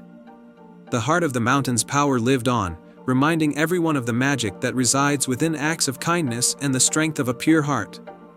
And so, under the nurturing rain and the blossoming fields, the village thrived, and Mira's legacy of bravery and wisdom continued to shine brightly. The end. Once upon a time, in the kingdom of Astroloria, where the night sky was always filled with glittering stars, there was a beloved princess named Lila. Princess Lila was known for her kindness and curiosity. Every evening, she would gaze out of her tower window, marveling at the endless constellations and dreaming of adventures in the starry sky.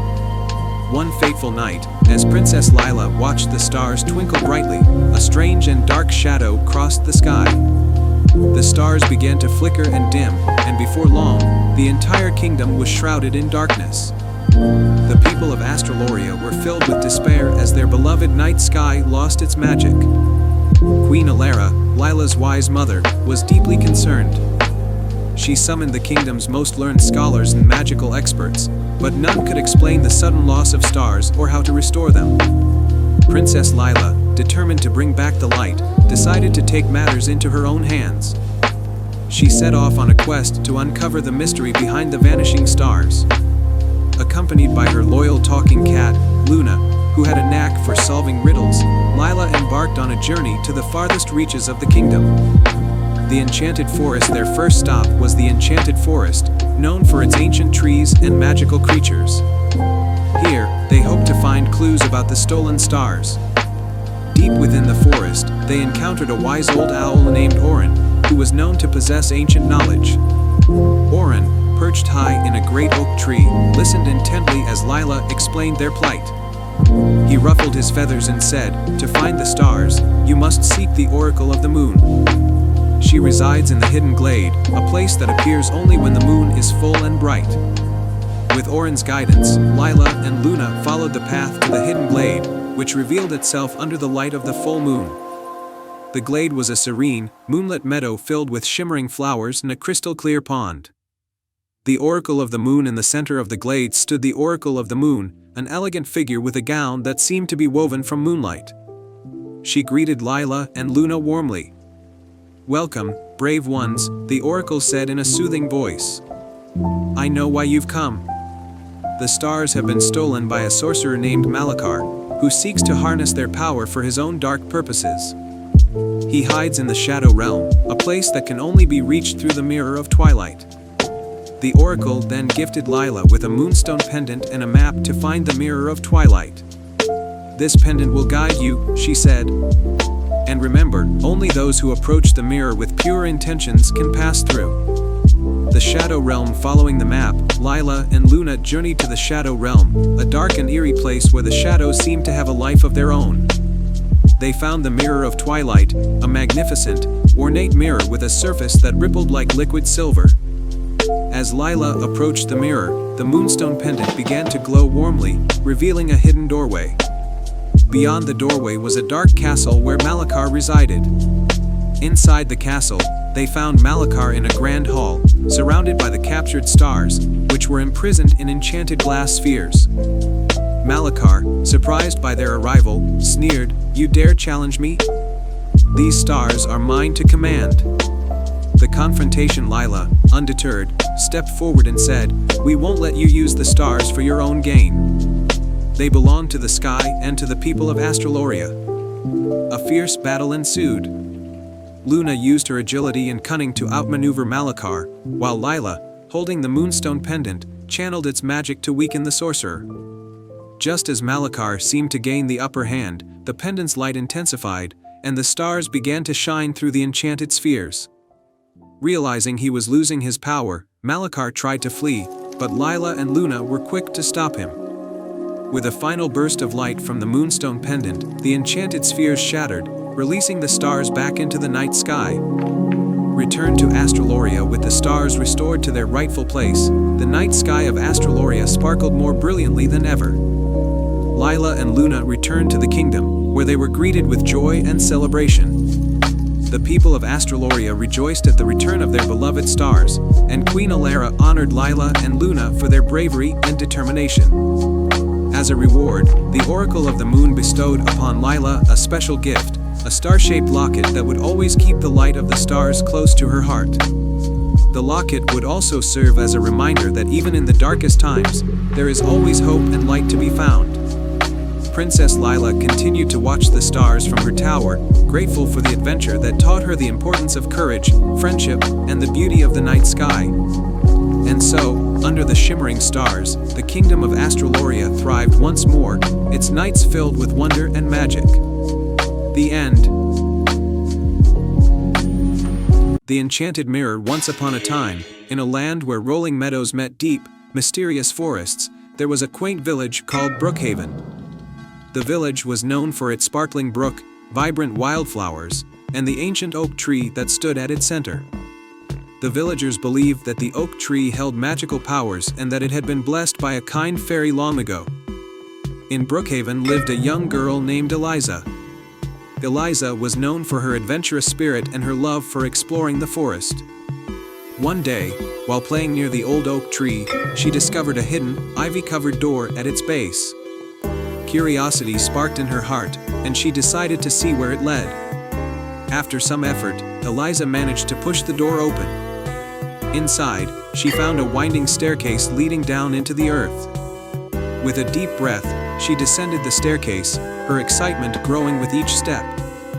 At the bottom, she entered a hidden chamber illuminated by a soft, golden glow. In the center of the chamber was an ornate mirror, framed in silver and decorated with intricate patterns of leaves and stars.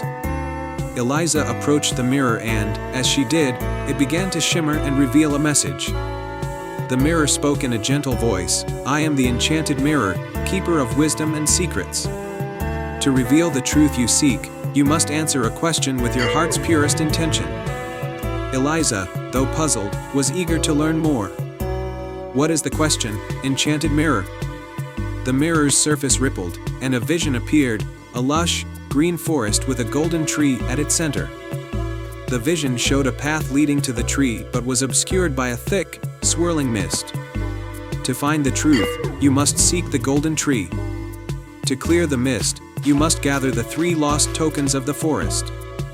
The mirror's image faded, leaving Eliza with a sense of purpose. She knew she had to help her village, which had recently been plagued by strange and confusing happenings.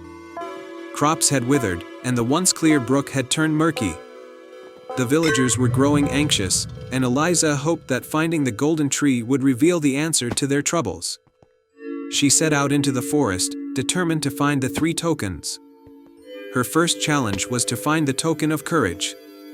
As she ventured deeper into the forest, she came upon a rickety bridge that spanned a wide, rushing river. The bridge swayed dangerously, and a fierce wind howled through the trees. Eliza's heart raced, but she took a deep breath and crossed the bridge with steady steps, her courage guiding her. On the other side, Eliza found the token of courage, a gleaming, golden leaf. She pocketed it and continued her journey. Next, she sought the token of wisdom. Her path led her to a quiet glade where an ancient, talking oak tree stood. The tree spoke in riddles, testing Eliza's wisdom with each question. After thoughtful consideration and honest answers, Eliza was granted the token of wisdom, a beautifully carved wooden pendant. Finally, Eliza needed the token of compassion. As she wandered through the forest, she heard the faint cries of a distressed creature. Following the sound, she discovered a small, injured fawn caught in a hunter's trap. With great care and compassion, Eliza freed the fawn and tended to its wounds. Grateful for her kindness, the fawn revealed the final token, a delicate, sparkling flower. With all three tokens in hand, Eliza returned to the enchanted mirror. As she approached, the mirror's surface shimmered once more. The tokens were placed upon a pedestal in front of the mirror, and the image of the golden tree appeared again, this time with the mist beginning to clear. The tokens you have gathered are symbols of courage, wisdom, and compassion, the mirror explained. These qualities have cleared the mist and revealed the path to the golden tree. It is your heart's true intention that has restored balance. Eliza followed the path revealed by the mirror and reached the golden tree. As she touched its trunk, a warm light enveloped the forest. The mist lifted completely, and the golden tree's light spread throughout the forest, cleansing the brook and revitalizing the land. Returning to Brookhaven, Eliza was greeted with joyous celebration. The brook flowed clear again, the crops flourished, and the villagers were filled with renewed hope. The enchanted forest had been restored, thanks to Eliza's bravery and kindness. The enchanted mirror, its purpose fulfilled, faded into legend, but its lessons remained. Eliza's journey was a reminder that true wisdom and strength come from within and that a pure heart can overcome any challenge. And so, Brookhaven thrived, and Eliza's name was remembered for generations as a symbol of courage, wisdom, and compassion. In a peaceful valley surrounded by majestic mountains and lush forests, there was a small village named Willowbrook. This village was known for its bountiful orchards, which produced the most delicious and vibrant fruits in the land. But among these orchards, there was one that stood out, a magical grove known as the Enchanted Orchard. The Enchanted Orchard was said to be blessed by a benevolent fairy queen, and it was a place where the fruit had extraordinary powers. The trees bore fruits of all kinds, each imbued with magic. Some fruits could heal, others could bring good fortune, and a few could even grant a single wish. However, the orchard was shrouded in mystery, and its location was known only to a select few. In Willowbrook lived a kind-hearted girl named Elara. Elara was known for her generosity and her love for the village. Every day, she helped the villagers with their chores and took great care of the orchard trees that grew in her family's garden. Her parents had always told her stories about the enchanted orchard, and she often dreamed of visiting it. One autumn, a severe drought struck the valley. The river that nourished Willowbrook ran dry, and the once vibrant orchards began to wither. The villagers were deeply worried, as the drought threatened their livelihood. Elara, seeing the distress of her fellow villagers, decided she must do something to help.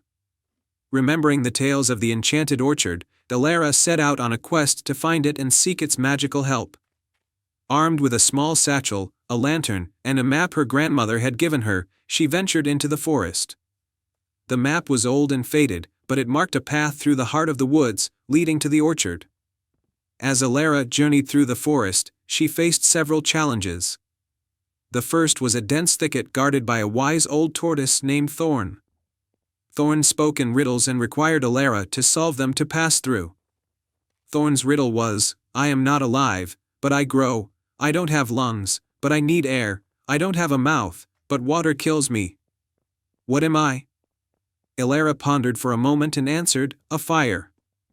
Thorn nodded and allowed her to pass, opening a hidden path. Next, Elara reached a river with no bridge in sight. A graceful swan named Seraphina glided across the water and offered to help, but only if Elara could answer another riddle. Seraphina's riddle was, "The more you take, the more you leave behind." What am I? Elara thought carefully and replied, "Footsteps." Seraphina flapped her wings, creating a bridge of shimmering light that allowed Elara to cross the river. Finally, Elara arrived at the edge of a magical glade. The entrance was blocked by an enchanted gate covered in vines. To open it, she had to show true courage and compassion. As Elara approached, she noticed a small, frightened deer caught in the vines. With gentle hands, she freed the deer and calmed it with her soothing voice. The gate creaked open, revealing the enchanted orchard in all its splendor. The orchard was breathtaking, with trees bearing luminous fruits that glowed with a soft, enchanting light. Elara made her way to the heart of the orchard, where a majestic tree stood with golden apples hanging from its branches. She approached the tree and gently picked one of the golden apples. As she held the apple, a shimmering fairy appeared before her. The fairy was the guardian of the orchard and spoke with a voice like tinkling bells. "Brave Elara, you have shown great kindness and courage. The magic of the enchanted orchard is yours to use." Elara explained the plight of her village and asked for help. The fairy granted her a wish: "May the magic of the enchanted orchard bring rain to your valley and restore life to your land." With the golden apple in hand, Elara made her way back to Willowbrook. As she approached the village, dark clouds began to gather overhead. Rain began to fall gently at first, then grew into a steady, nourishing downpour. The river started to flow once more, and the orchards and gardens of Willowbrook were revitalized. The villagers rejoiced as their land came back to life. Elara was hailed as a hero, and the magic of the enchanted orchard was celebrated as a symbol of hope and renewal. The orchard remained a cherished secret, known only to those who truly needed its magic. From that day on, Elara continued to care for the village with the same love and dedication. The enchanted orchard's magic became a reminder of the power of kindness, courage, and the beauty of helping others. And so, Willowbrook thrived in prosperity and harmony, its people forever grateful for the bravery of a young girl who ventured into the heart of the forest to save her home. Once upon a time, in the enchanting land of Eldoria, there was a secluded village named Briarwood. This village was known for its lush landscapes and a magical tree at its center, known as the Whispering Willow. The willow was said to be ancient and wise, with the ability to whisper secrets of the past and future to those who listen closely. The Whispering Willow was the heart of Briarwood, and its branches seemed to dance with a gentle breeze. The villagers held the tree in great reverence, believing it was a guardian of their village's well-being. But over the years, the willow's whispers had grown faint, and the villagers began to worry that its magic was fading. Among the villagers was a young girl named Eloan. Eloan was known for her kind heart and adventurous spirit.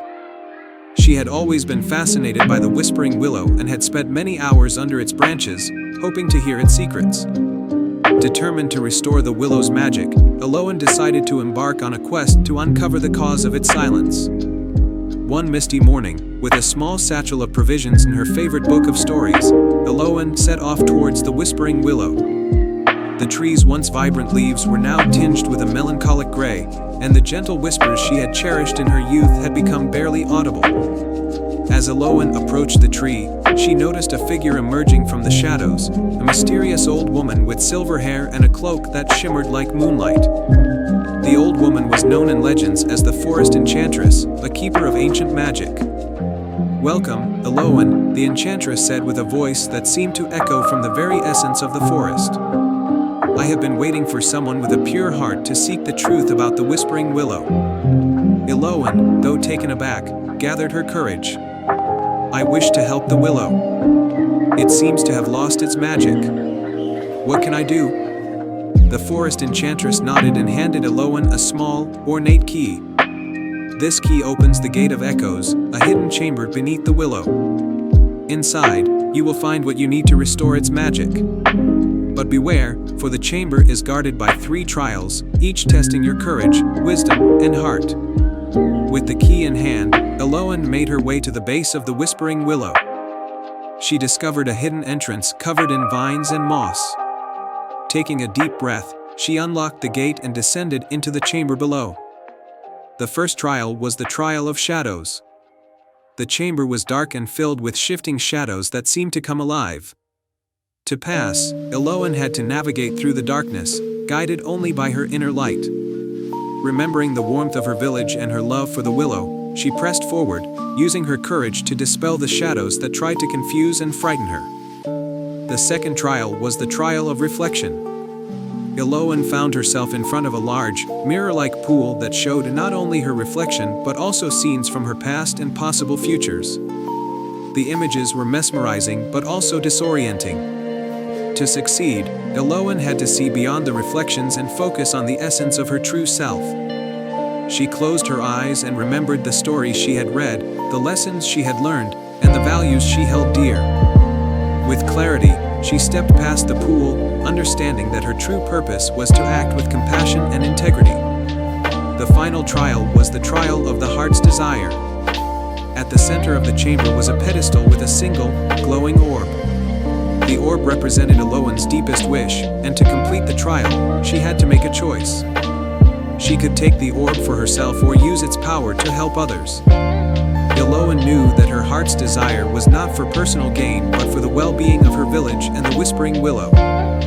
With unwavering resolve, Eloan placed her hands on the orb and wished for the restoration of the willow's magic, hoping that her village would prosper from its wisdom and guidance. The orb's light enveloped her, and she felt a surge of warmth and energy. The chamber began to shimmer and transform. Eloan emerged back into the daylight, finding that the Whispering Willow had regained its vibrant green color. Its branches swayed gracefully, and its whispers returned, carrying words of wisdom and encouragement to the villagers. The forest enchantress appeared once more. "You have succeeded in your quest, Eloan. The Whispering Willow's magic has been restored because you chose to act with a pure heart. The willow will continue to guide and protect your village." Eloan returned to Briarwood, where she was celebrated as a hero. The village thrived under the renewed magic of the Whispering Willow, and its whispers guided the villagers in their daily lives. And so, in the land of Eldoria, where magic and nature intertwined, Eloan's bravery and selflessness became a cherished tale, and the Whispering Willow's wisdom continued to inspire and nurture the village for generations to come. In a land far beyond the known maps, nestled between the Whispering Forest and the Sapphire Mountains, lay a magical kingdom called the Starlit Glade. This kingdom was known for its breathtaking beauty, crystal-clear lakes, fields of sparkling flowers, and trees that glowed softly at night. Its ruler, Queen Lyra, was beloved for her wisdom and kindness. However, a shadow was falling over the kingdom, threatening to dim its magic. The source of the kingdom's magic was the Starlight Crystal, a legendary gem hidden in the depths of the enchanted cavern. This crystal was said to shine with the light of 1,000 stars, keeping the kingdom's magic vibrant and its nights radiant. But the crystal had mysteriously lost its glow, and the once luminous kingdom began to fade into darkness. The once gleaming lakes grew murky, and the trees lost their soft glow. Queen Lyra, deeply troubled, summoned her council and announced a quest to find and restore the Starlight Crystal. The bravest knights and wisest sages of the land came forward, but none could locate the cavern or restore the crystal's light. Desperate, the queen decided to seek help from an unexpected source, a young shepherd named Elric. Elric was known throughout the kingdom for his gentle nature and his knack for listening to the stars. Though he was not a knight or a sage, his connection with the night sky made him a hopeful candidate. Queen Lyra entrusted him with a special map that would guide him to the enchanted cavern, but she warned him that the journey would be perilous and full of trials. With a heart full of hope, Elric set out on his journey. He followed the map through the Whispering Forest, where the trees seemed to murmur secrets. The forest was dense and eerie, but Elric remained determined. As night fell, the stars above guided him through the dark, their twinkling light offering comfort and direction. Elric's first trial was the Bridge of Echoes, a narrow, ancient bridge spanning a chasm. The bridge was guarded by a mystical creature, a majestic phoenix with feathers like molten gold. The phoenix spoke in a voice that echoed like a soft, melodious song. To cross the Bridge of Echoes, the phoenix said, "You must answer a riddle. If you fail, you will be lost forever in the chasm." Elric, though nervous, listened carefully as the phoenix asked, "I can fly without wings, I can cry without eyes. Whenever I go, darkness flies. What am I?" Elric thought deeply and remembered the stars he so often watched. "It is the wind," he answered confidently. The phoenix's eyes glowed with approval, and it spread its wings, allowing Elric to cross the bridge safely. As Elric continued, he came upon a shimmering lake with a golden mist rising from its surface. This was the Lake of Reflections, where the second trial awaited. The lake was guarded by a wise old turtle who had lived for centuries. The turtle spoke with a slow, deliberate voice. "To retrieve the key to the enchanted cavern, you must face your deepest fears reflected in this lake." Elric gazed into the lake, and he saw reflections of his own doubts and fears. He saw himself failing, not being able to restore the kingdom's magic. He faced these fears, accepting them as a part of himself but not allowing them to control him. The golden mist cleared, and the turtle handed Elric a small, golden key. You have faced your fears bravely. Take this key, it will unlock the path to the enchanted cavern. With the key in hand, Elric journeyed to the base of the Sapphire Mountains. The entrance to the enchanted cavern was hidden behind a waterfall, and Elric used the key to unlock the hidden door. Inside, the cavern was filled with sparkling crystals and winding tunnels. At the heart of the cavern was the Starlight Crystal, surrounded by dark, swirling shadows. Elric approached the crystal, but as he reached out, the shadows grew darker and more menacing. He realized that the shadows were his own doubts and fears manifesting. Remembering the lessons he learned, he took a deep breath and called out to the crystal, "Please shine again, for the sake of my kingdom."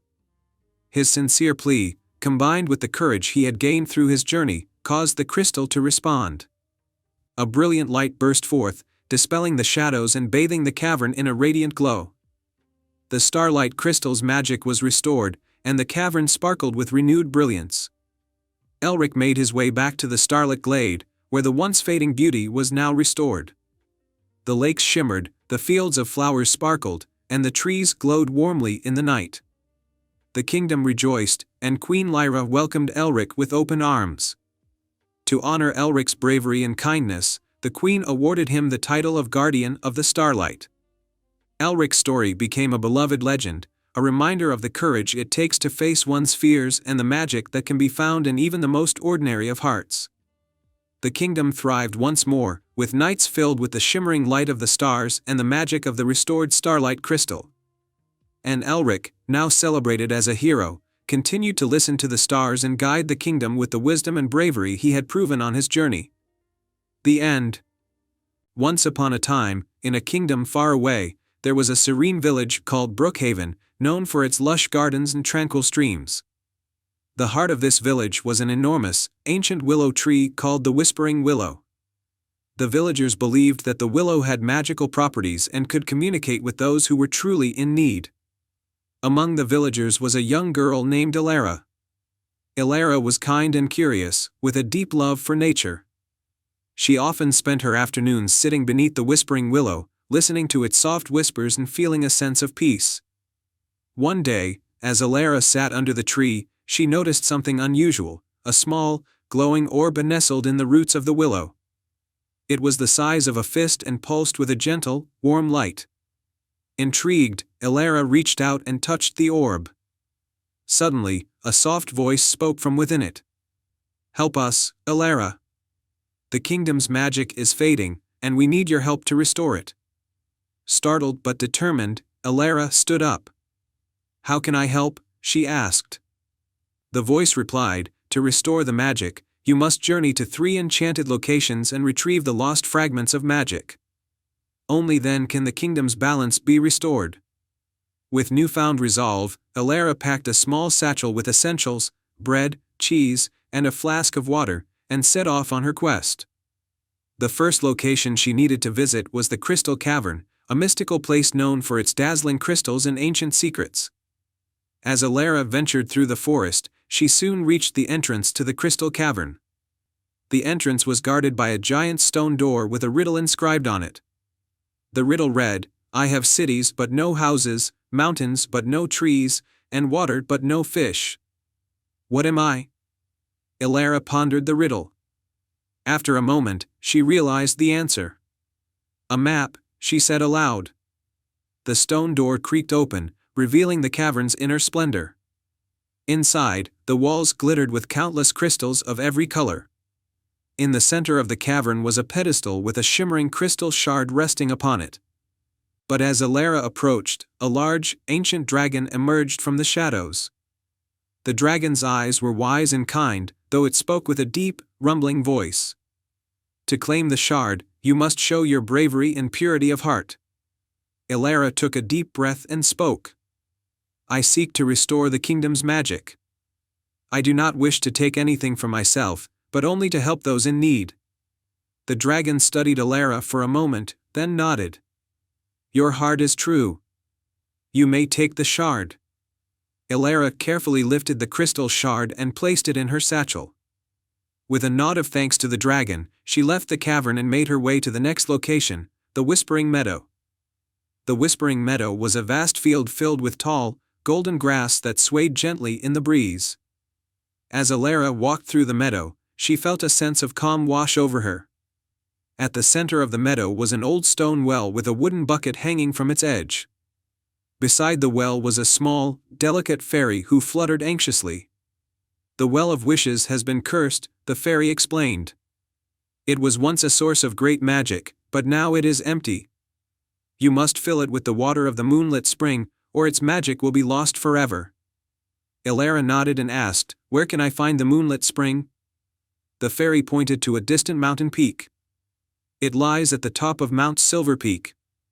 The journey will be difficult, but you must reach it before the sun sets." Determined, Elara set off towards Mount Silver Peak. The climb was steep and challenging, but Elara's perseverance and strength saw her to the top. There, bathed in the light of the setting sun, was the moonlit spring. Elara filled her flask with the sparkling water from the spring and began her descent. As she reached the Whispering Meadow, the sun dipped below the horizon, casting a golden glow over the field. She poured the moonlit spring water into the well, and a soft, magical light enveloped the meadow. The fairy danced with joy as the well's magic was restored. "Thank you, Elara. You have saved the meadow's magic." With the second fragment of magic secured, Elara continued her journey to the final location, the Enchanted Grove. The grove was a place of ancient trees and mystical creatures, known for its profound magic and hidden secrets. At the center of the grove was a grand, ancient oak tree with a hollow at its base. Inside the hollow was a golden key. Nearby, a wise old owl perched on a branch, watching Elara with keen eyes. "To obtain the third fragment, you must unlock the heart of the grove," the owl said. "But the key will only work if you solve the heart's puzzle." Elara approached the oak tree and found a carved inscription on its trunk. The inscription read, "I have a heart that never beats, a home but never sleeps, and a bed but never rests." What am I? Elara thought carefully. The answer came to her. "A river," she said aloud. The oak tree's hollow door creaked open, revealing a hidden chamber. Inside was a golden chest containing a glowing emerald fragment. Elara carefully placed the emerald in her satchel and thanked the wise owl. With all three fragments of magic collected, Elara made her way back to the Whispering Willow. As she approached, the willow's branches swayed in anticipation. Elara placed the crystal shard, the moonlit spring water, and the emerald fragment at the base of the willow. The tree's leaves shimmered with magical light, and a soft hum filled the air. Suddenly, the Whispering Willow's branches extended upwards, and the fragments were absorbed into the tree's heart. The sky above shimmered with a brilliant light as the kingdom's magic was restored. The land was once again filled with harmony and enchantment. Elara was hailed as a hero upon her return to Brookhaven.